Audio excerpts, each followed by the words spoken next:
தூத்துக்குடி மக்களவை தொகுதி வேட்பாளராக இரண்டாவது முறையாக போட்டியிடும் திமுக எம்பி கனிமொழி அத்தொகுதியில் பிரச்சாரத்திற்கு சென்றபோது திடீரென அவரது காரை வழிமறித்த பொதுமக்கள் தங்களது ஊரில் பேசிவிட்டுதான் செல்ல வேண்டும் என கோரிக்கை வைத்த வீடியோ வெளியாகி வைரலாகி வருகிறது.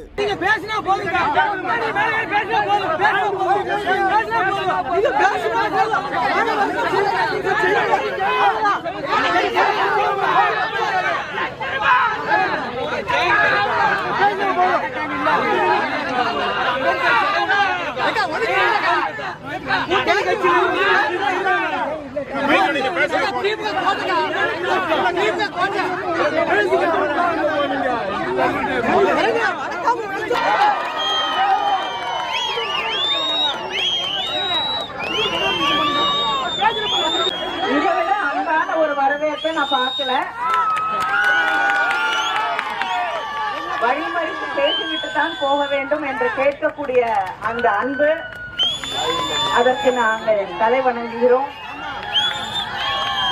மீண்டும் உங்களோடு பணியாற்ற தூத்துக்குடியுடைய வேட்பாளராக திராவிட முன்னேற்ற கழகத்தின் சார்பிலே நம்முடைய முதலமைச்சர் அண்ணன் தளபதி அவர்கள் நிறுத்தி இருக்கக்கூடிய வேட்பாளராக கூடிய வாய்ப்பு எனக்கு கிடைத்திருக்கிறது. சரியா? செய்திகளை உள்ளது உள்ளபடி தெரிந்து கொள்ள ரெஃப்ளெக்ட் நியூஸை சப்ஸ்கிரைப் பண்ணுங்க.